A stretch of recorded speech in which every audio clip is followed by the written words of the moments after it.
Thank you so much for being here tonight and welcome to Void. I'm not going to hide that I'm a little bit feeling emotional. This is my first time speaking in public at Void, so excuse me. I'm not going to cry, don't worry.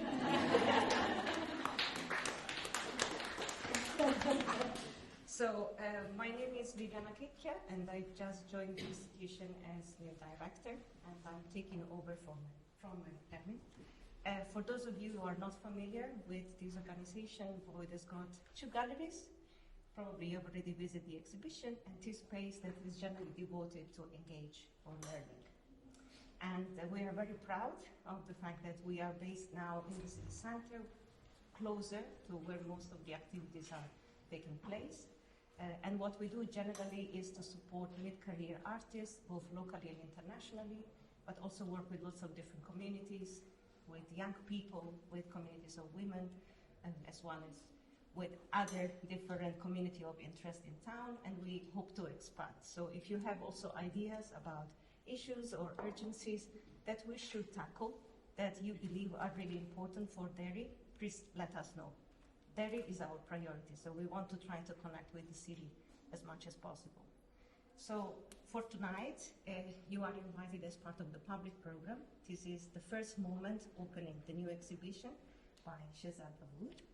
And I will say a few words about the project and the panel. So for the talk, you have Shezad Dawood and Mary Cremin. So the talk is just like a conversation between the curator of the show and the artist in the show, tackling, I would say, mainly on the 3 keywords and issues that the work is trying to bring to Derry and to Void, which are climate, migration, and mental health and well-being. There will be different angles and interpretations of this project, but what is important for you to know is that this is just one episode, part of a larger umbrella of a project called the Leviathan. I love mispronouncing it. And the idea is also to keep collecting public activities and keep enlarging the discourse. You can find on the internet more and more information about the project and lots of different events that have occurred not only in the UK but farther afield, and that collect the vast research that Shezad and his studio has been conducting over 10 years. And now Shezad is working for a future chapter of this project, and keep us posted.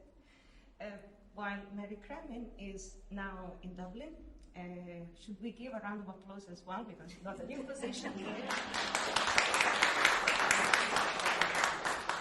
So she is the new head of programming for IMA in Dublin, but she used to be the director here.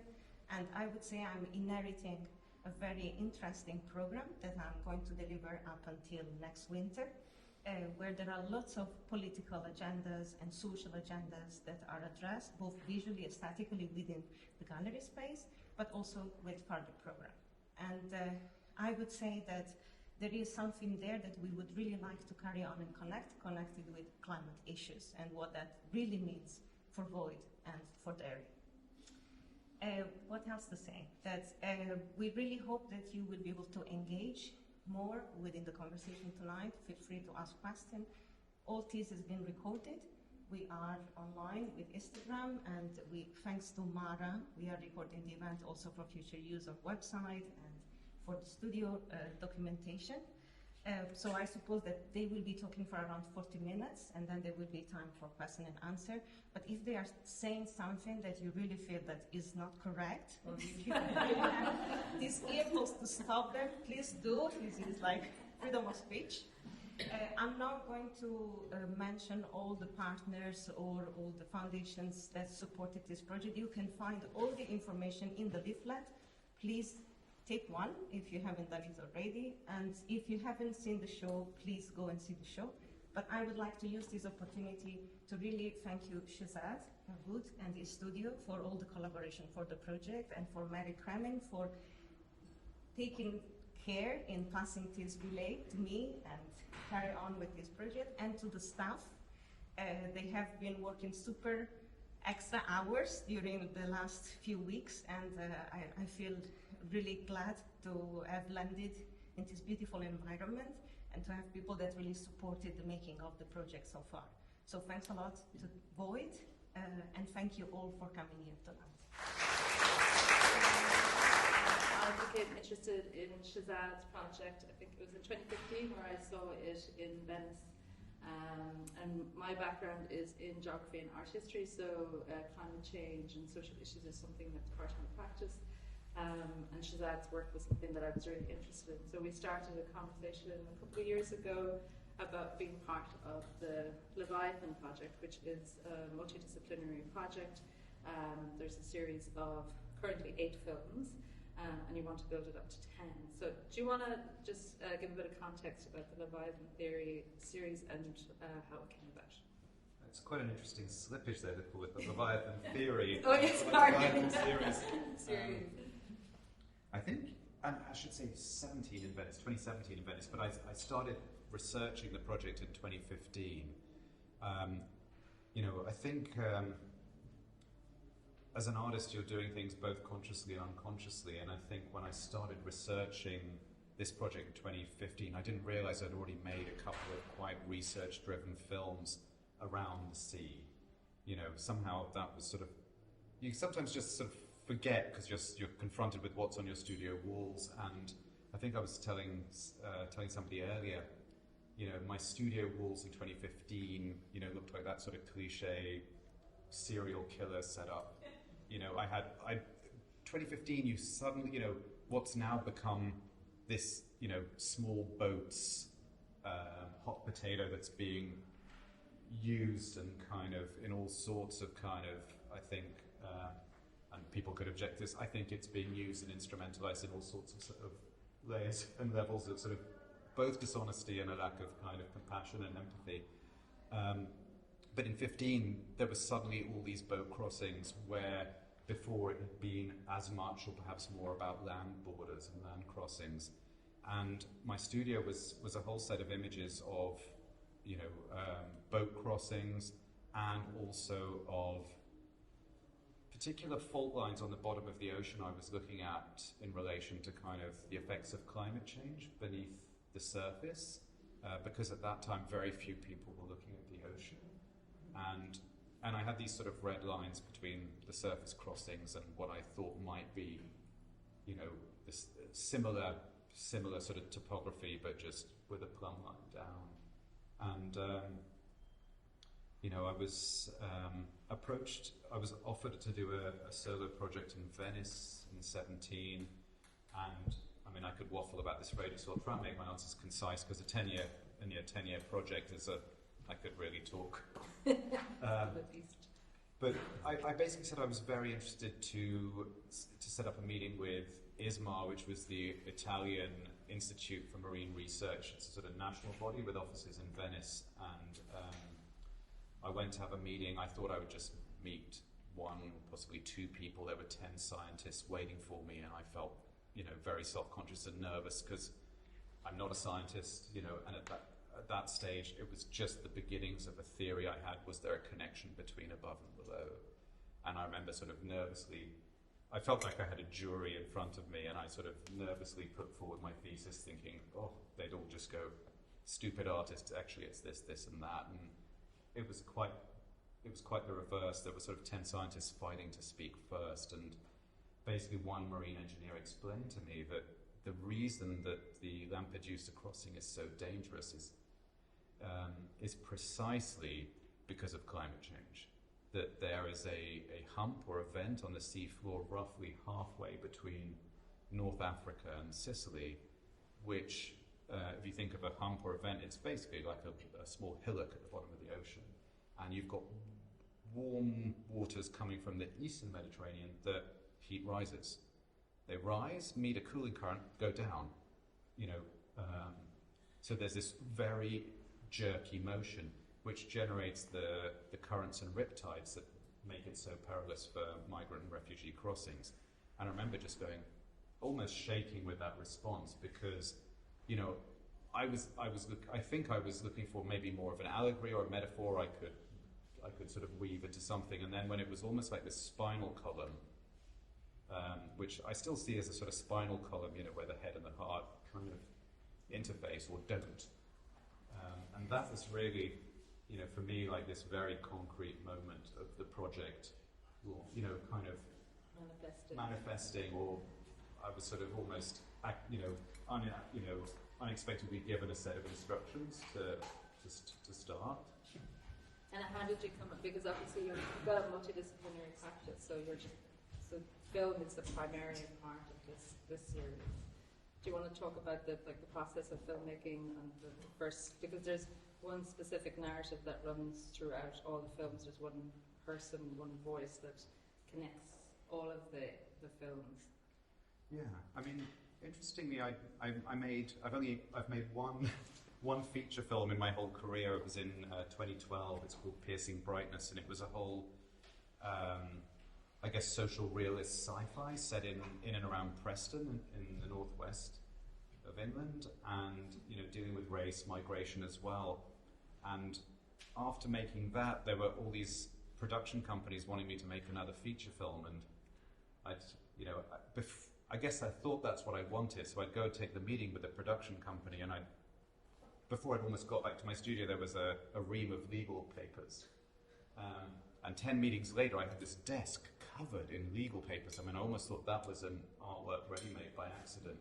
And it was just like, it just totally put me off wanting to make a feature film again.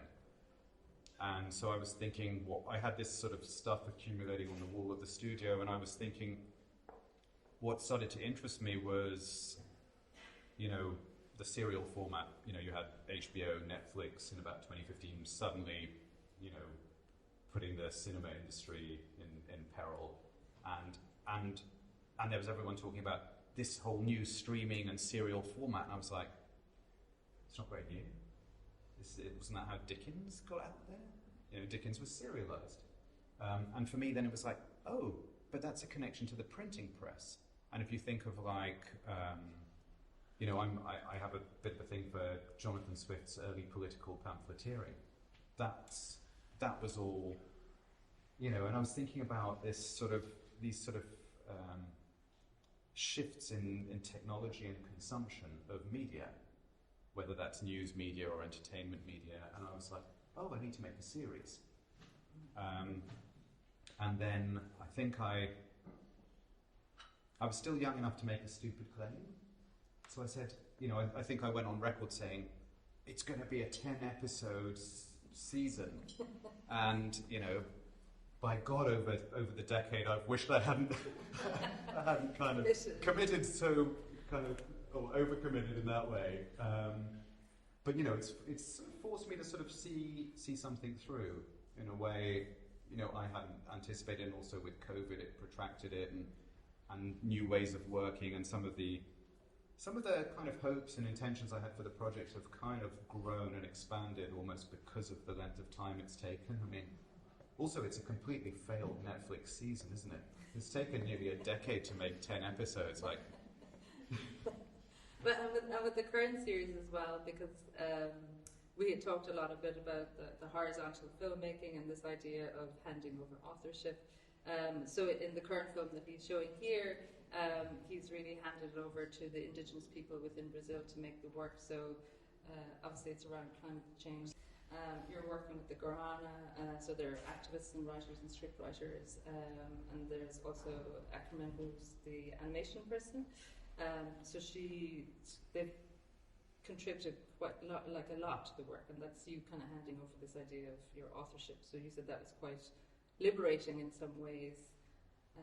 Yeah, and I think there's also been some sort of, I think when you start out on a project, you might have the sort of germ of an intention, but it's not quite locked yet, which I think is a good thing, because then you're kind of open to learning. But this was like the halfway point of the cycle. It was at Blue Coat in Liverpool, and we presented the first 5 episodes shortly after it finished number 5. And it's an interesting kind of way to come back to your point, Mary, because in a way I had always thought of 1 to 5 as the sort of breakdown. So the whole Leviathan set of films, I kind of set them an imaginary 20 to 50 years into the future.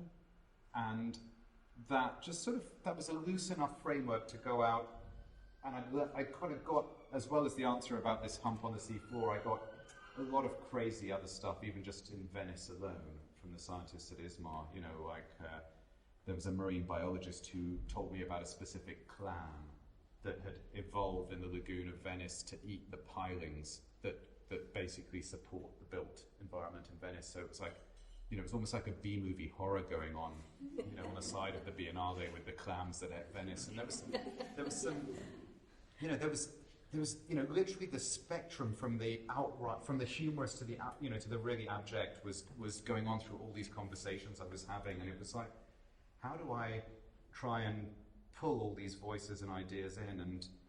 And you know, so I was like, well, 1 to 5 can be the breakdown of civilization. So it's like the breakdown of everything we know.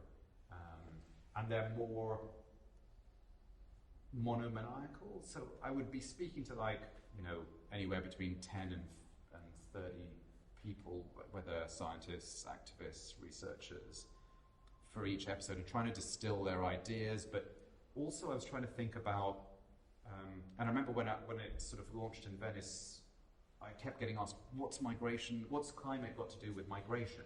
Which, I mean, can you imagine in 2017, there was a total dissonance about that. And then I was also talking about mental health, and journalists were just like, you know, what the fuck are you talking about? But it was interesting how just from 17, it's 6 years, you know, that, and I don't know, is that just us as a public becoming just much better educated? I'm not sure, you know, what's happened there, but it's, you know, I suppose that's also that there's been some positive shifts in terms of our general awareness, you know, in spite of all the potential doom and visibility of what's going on. And with 1 to 5, I think I was trying to distill those ideas into monomania. So there's a sort of narrator for each episode that changes, and, you know, I was trying to think about different forms of kind of pathology, because actually one of the other key early things that kind of inspired the series was a couple of papers in the academic journal Science, which was about human empathy. And there was actually some research that really, there was parallel research going on in the domain of neurology and the domain of genetics. And neurologists and geneticists were looking for why humans don't have empathy, whether it's a sort of neurological dissonance or whether it's a genetic predisposition for survival. So, you know, if you don't care about somebody from sub-Saharan Africa drowning on a boat trying to get to Europe, that's about is that about tribalism in terms of a kind of, is that a genetic predisposition, or is it a cognitive one? You know, if you can go, oh, well, the climate's a big problem, but my grandkids can deal with it. You know, is that a, you know, quote unquote useful dissonance from a sort of biological Darwinian imperative? Yeah. You know, so that was also what I was thinking of. You know, what is it? You know, are we inherently pathological as a species? And I remember at a certain point, I think a journalist said, "Oh my God, these films are really powerful, but I don't know if I could take anymore." I was like, hang on, it's gonna, you know, there is a plan for 6 to 10 if I ever get there. So I think 6 to 10, there was this idea that would be, you know, I almost wanted to hammer the point of 1 to 5, and then 6 to 10, I always had this idea of methods for surviving the future. I wasn't thinking of it as, you know, 6 to 10, it's not bunnies and rainbows, but it's more hopeful, it's more pragmatic, it's thinking about other centers, other cosmologies. And I always had this idea, I mean, interesting, the project for me was always about thinking through communities, hence trying to carry so many voices, which is not an easy thing. But what became easier in 6 through 10 was actually really inviting in other voices and co-scripting. And interestingly, you know, one of the unexpected positives of COVID for me was that I couldn't travel. And you know, there was this sort of also an awkwardness around the project that while I was traveling to kind of go to places to research and film, and that had a climate footprint, and how do I reduce that. And interestingly, I was supposed to shoot. We should move through some slides, Stephanie. That's sinkholes in the occupied territories in the Dead Sea.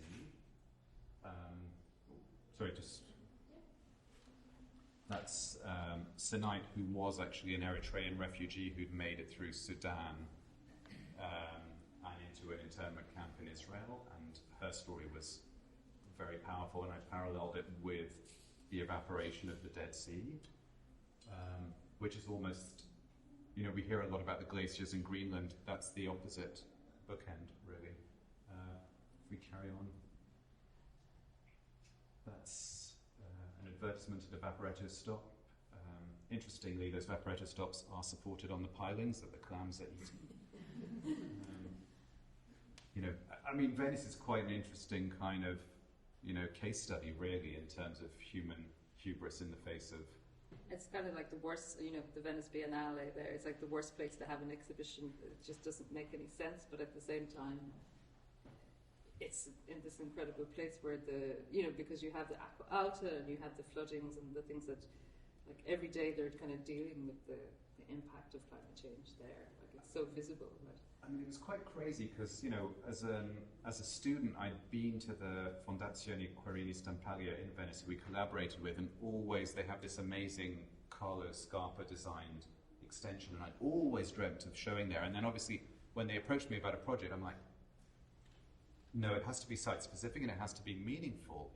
We can't just keep turning up as artists in Venice without a real reason to be here. And so then I pulled in ISMAR, and we actually, it turned out in Venice we found the former headquarters of ISMAR was this 1920s palazzo on the waterfront, in prime position, but it hadn't been open to the public in Venice since the 1970s, and it had never been used for the biennial. So it was like, oh, let's open this up to the community, local, international. We managed to partner with Mubi. Do people know Mubi, the sort of online, art house film streaming platform?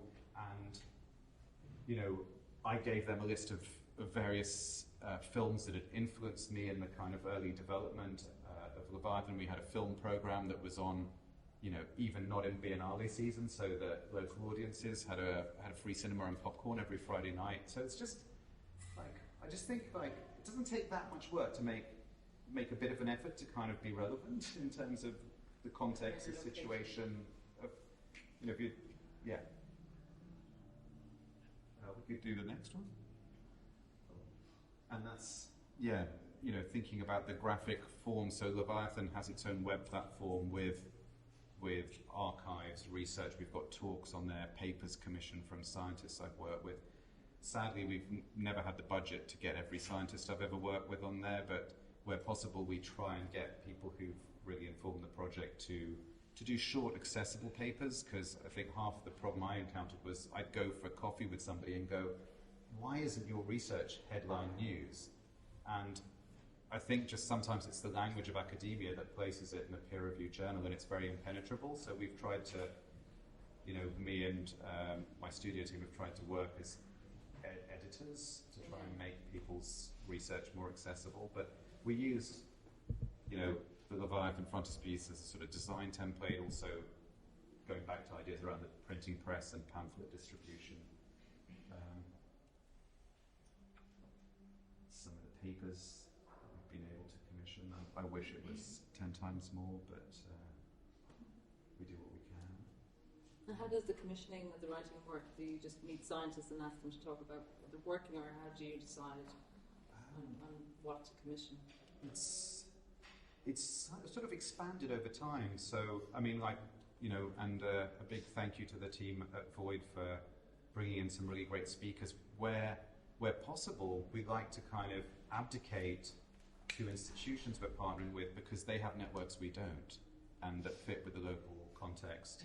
And, where those talks can... So we either sort of ask institutions to film those talks, and then we, just put them together, put them on the website so they're available.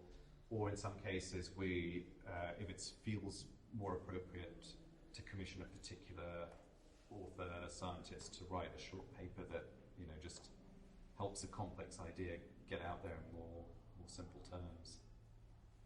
And have you found that successful in terms of people accessing it or using it? Yeah. Yeah, it's been really great. And I mean, I think as Viviana was saying in the intro, it's gone to lots of places, and it's been really, really great when, so in COVID we did a Leviathan broadcast season, so you could stream the episodes, and that was a really nice way to share it. You can print these off, copy left, so it's really trying to think about it as a free resource. And we pick up followers. So people who've attended a talk in Korea we've actually tracked that, and they've then read a paper or followed a talk somewhere else, and it creates, because I think a lot of the time it's felt to me like everyone's sort of trying to cope with their backyard, but actually it's all of our backyard. It's almost become a cliche, but it shouldn't be a cliche, that what happens, in Greenland affects Bangladesh. It actively does. And in fact, again, I'm probably, slipping into controversial territory, but I would say the desire to make that a cliche is to obfuscate the reality and to sort of push down the road the obligation to do something about it. There's obvious push from nations in the global south for a proper sort of reparations plan around historical emissions that. Yeah, it seems to be the government is more pushing for that you can kind of pay each other off, or poorer countries can buy, that kind of carbon issue that it's. Which just, for me it feels like sort of, debt 2.0. It's like indentured servitude 3.0. It does feel like it's becoming increasingly vulgar and transparent. Yeah, but more so, especially with the Paris Climate Accord and people not really adhering to that as well. So it's just that there needs to be a proper political shift, I think. Do you want to talk a little bit about the in Gallery 1, so the Leviathan cycle, so the pieces that are there? So those pieces specifically do speak to that Lampedusa crossing. So they're that's them first being presented in Venice. And it's called the Lebanov cycle after the Lebanov is the Laboratory of Anthropological Forensics at the University of Milan, and it's run by a woman called Cristina Cataneo and her team, who go out with UN rescue teams when a boat sinks attempting the Lampedusa crossing, and they recover personal effects from the sea bottom. So each of those paintings represents a life and a journey that wasn't completed. So it's pretty, it's pretty tough stuff. It's not the easiest thing to spend time in that archive. But the work they do is really, really important. And it was Christina who really kind of got me to understand the mental health connection, beyond the climate migration vector that I'd kind of established through the conversations with Ismar. Christina and I plotted a map of trauma and how it moved around, through migration routes. And it was interesting, through working with her, you realised it wasn't just going in one direction. There was trauma moving all through the system, and it was just like, if you could, there was an interesting. How did she map that? Or? We just literally took a world map, and she was tracing her work, and I was like, and does this route, how come you've traced it back, Christina? And basically what they were doing, like they were, with the artifacts and the forensic archive, they would use it in the first instance to give closure to families where family members had not reached. And I was just like, but why, and she was telling me about going to to Mali and other, African countries to help find relatives. But then there was another route to sort of Germany and others, and she's like, it's also families anticipating their arrival, like, an uncle who'd gone to kind of, lead the way into a kind of new life and etc. But then they also, so you just had these sort of lines going all over the place, and there was an interesting, with the Syrian crisis, the German foreign minister at the time said, "Oh, it helped us cover our shortfall of doctors in Germany." And I remember speaking to somebody who works in migrant rights, and they were like, "Why not just give those people safe routes through, if that's what you're doing? But you can't be seen to be doing that." So there's a lot of this, dishonesty in the managing of public relations between politicians, media, and the voting public that sort of somehow it allows it to remain statistical rather than human. And I think, for me, that's a very big blind spot in us as a species. So it's, something about highlighting this work. What was the other reason they do the work is they use it as evidence at the European Parliament and other national governments where, when I was first working with Christina in 2015, it was an anomaly when, for example, an Italian Coast Guard vessel kind of ignored a migrant boat in trouble. Now, it's like, it's almost actively encouraged by governments everywhere. They're almost out competing each other to be putting them bastards. back on the boat. Or like, oh, let's go off this way. And there's been an erosion of sort of conventions, legal frameworks around the sea that, in a sort of race to the bottom around, particularly European nations, it's quite. I remember being shocked by it in 2015 when it happened once or twice in a year, and the volume of it now is... Yeah, it's quite staggering. It's staggering. Yeah. And how did you decide on the aesthetic in terms of presenting it this way and on the Fortuny fabrics? Interestingly, before I'd searched out Ismail, the Fortuny textile factory had also approached me about, they were looking for an artist to collaborate with. And, I'm, maybe because of being multidisciplinary, but I'm always looking for kind of relationships that, I don't really feel I have a project that has legs till there's a few different connections I've been able to make. And interestingly, my own family history is one of textiles in South Asia. But interestingly, Fortuny was, although it's thought of as Venetian kind of par excellence, Fortuny was Catalan. He was a migrant to Venice, and two amongst the reasons that he was so successful in 20s Europe with his designs was one. It's still a secret today, the technique that they use for the sort of. It's almost sort of, if you go and see in the gallery, they're almost embossed, the patterns onto the textile. And all after researching them for ages, all I could get is that it's something to do with water under very high pressure jets mixed with precious metals creates this sort of. But it's interesting. It's sort of blacked out the factory windows. And I remember even when I was out there researching, they wouldn't tell me how am I supposed to paint on these bloody things, And I remember even I think they started to kind of get wise to me because I was sneaking around the factory at closing time to sort of see if I could kind of get something out of it, or I'd catch the Oompa Loompas, going into their vaporettos. But the other thing that was quite interesting was that Fortuny so there was water. I like the fact that these patterns had this very physical relationship to water that, that said something to me. And then also Fortuny would combine African, Middle Eastern and European patterns, and there was something in that hybridity that also mapped the same triangle that we're talking about in terms of the Mediterranean refugee crisis. So there was echoes happening there, and then there was also something about that was it, the absurdity of the Venice Biennale. Yeah. You've got sort of supposedly engaged art practices with giant cruise ships and wealthy palazzos, and there was something about what is valuable.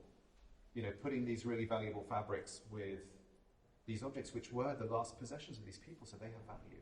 In fact, they had more value because they were the last trace of a whole life, a journey. And so there was something important for me to putting those things together so that when people came to the work, it might not be an instant thing, but in sort of digesting, spending time with the work, you couldn't avoid that, something of the kind of contradiction of being in Venice in the first place. Also, the building, the former headquarters, it's a bit dark in the slide, but this was the former, the room in which I placed them was the former library of the Institute. And because of sort of heritage protection order, only 2 people could go in it at a time. And they were like, oh, you probably don't want to use that room. I was like, no, that's exactly the room it needs to go in because it needs to be shown with a certain respect and a certain attention. And just the fact that only 2 people go in at once, it just meant that it wasn't like overloaded with, the sort of tourists making selfies, and it required a more quieter engagement with the subject matter.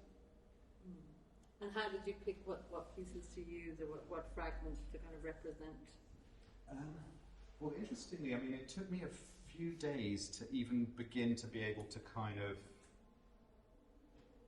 think about how to address the archive. I mean, 3 days were just like literally being so shaken by the material. And then actually it was, I spoke to some of the forensic specialists and I was like, how do you deal with this material day in, day out? And actually I did some forensic training, which is about kind of learning to sort of distance yourself from the emotional register so you can handle the material. And then we sort of, I worked with them and they started to explain to me the sort of categories. So, and then I started to think, because as an artist, you often meet the world and then you kind of translate the world into categories that kind of do something for you. So I was thinking about,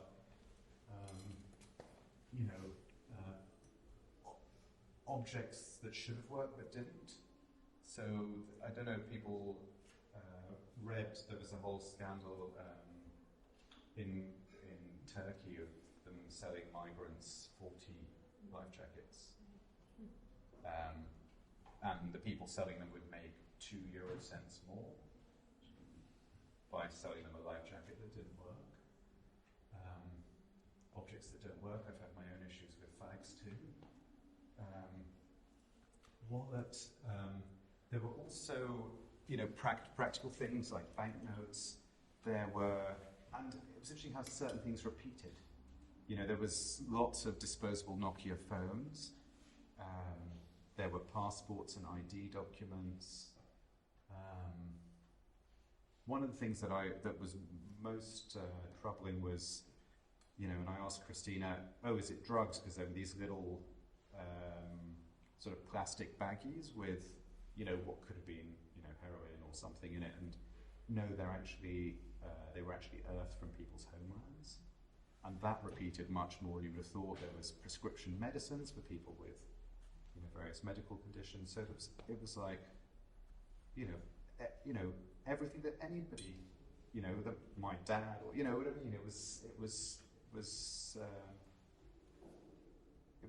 incredibly personal. Those things, and they spoke of connections that any of us might feel or have. That was also, it was humanizing. In that way. And then I guess moving from the gallery 1 into the gallery 2, which is the film, which is. You don't have to address the slides. Okay. Which is kind of moving into the kind of indigenous and looking at land, and I guess the indigenous connection to land, and it's a much more kind of holistic kind of connection as well, and this idea of cosmology and science fiction and animism and all of those things that are represented and how they're impacted by climate change. I think the film has a really kind of visceral quality to it in terms of how it's filmed and how it's edited, and then the text as well. There's something really quite powerful in it that it's when you watch the film you'll get this really, it's kind of a 3D effect that you have with the film. But I think the the connection to cosmology and spiritualism as well is really strong within the film. Do you want to talk a little bit about your connection with cosmology and science fiction and how it relates to your work? Yeah, and it actually connects bizarrely to this image. This is from one of the first presentations after Venice. It's at the Atlantic Project in Plymouth, and this is a view from this disused civic museum that had fallen into disrepair, which we used we used the ruin to house it, but it had this view through these torn window panes out to Plymouth Sound. And so in a way, the whole Leviathan cycle of films starts in the Natural History Museum in London, who were actually kind enough they got the project, gave me a very cheap deal to film in their back marine laboratories. But it was a perfect departure point because you've actually got, in those marine labs, you've got this sort of giant squid preserved in formaldehyde. And then you've also got Darwin's original samples from the beagle still in their jars. So if we're talking about a certain social Darwinism, and interestingly, after episode 2, there's sort of 2 of the main protagonists. So it's not really Netflix because you can watch them in any order. Each film I wanted to make an autonomous universe in itself, but there are characters that repeat, so you can watch them sequentially. But it's not going to fulfill the desire for a very linear narrative. But episode 2 of the characters decide to move on, and they leave out from Plymouth. And I think for me there was that idea to move through Europe. By episode 4 they're in southern Morocco. The action takes place in southern Morocco. Episode 5 is on a huge cargo ship on the open ocean, so in international waters. And I could probably do a whole separate talk on how that's misused.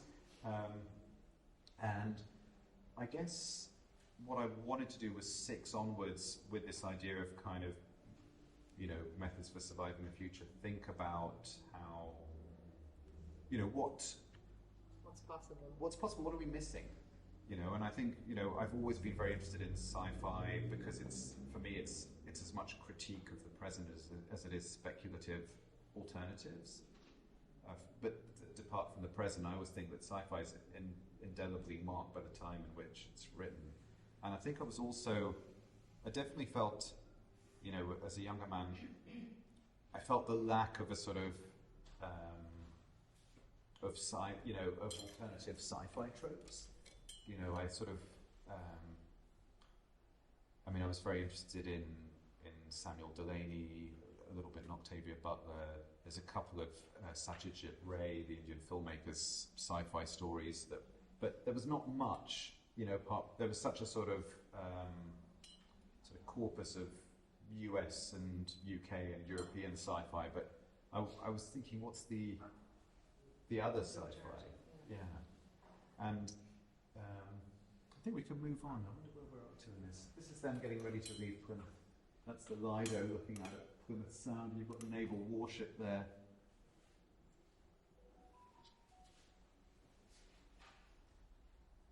Thinking about the relation of trauma to violence ongoingly. I think if we go on, there's a video clip, Stephanie.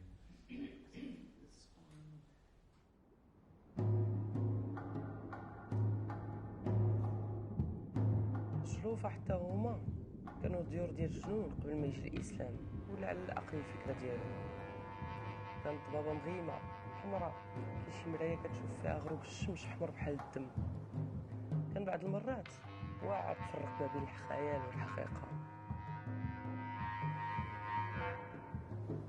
كندورو في جناب الدوار فين كنا عايشين بحال الدبان اللي كيدور على الخرا. واحد الإحساس قوي ما بغاش يمشي، ولو هاد اللوحات البيضين اللي في الجسد والعقل ديالنا. رجالنا وولادنا كلهم مشاو. دابا كنقتلو اللي دايز.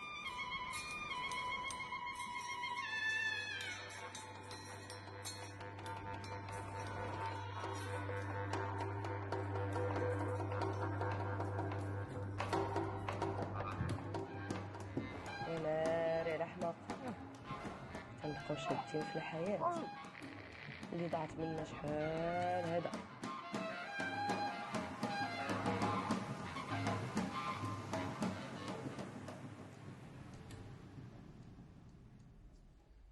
a little trailer for 4 where it's still quite visceral and there's still a sort of breakdown. But interestingly, 4, I revisited a scene from one of my previous films, so there was an idea of cannibalizing my own back catalogue. This is actually a still from a 2014 film called Towards the Possible Film.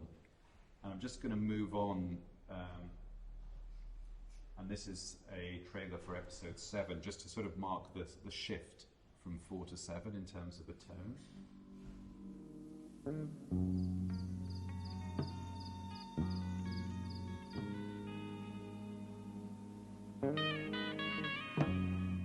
यह नया भविष्य क्या था जिसकी हम कल्पना कर रहे थे और हम दावा किए गए इन बहुत से वर्तमानों में से किसका सपना देख रहे थे? C'est à travers les luttes qu'on a eu à mener avec tout le monde, avec toutes ces communautés, qu'on a pu à recentrer les communautés.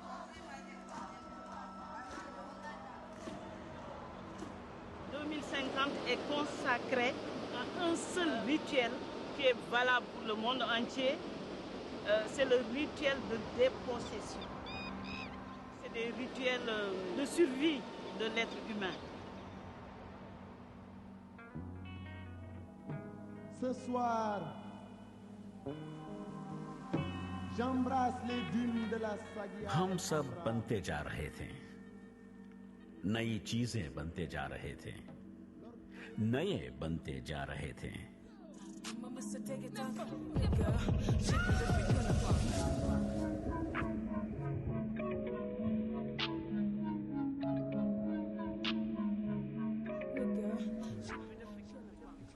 So if all the films are this sort of complex juxtaposition of stuff shot with actors, archive footage obtained through collaborations with marine institutes and scientists, it's always about sort of cutting things together in order to yield new ways of seeing both the sort of interplay between humans and other species, between species and landscape, between time future, time past.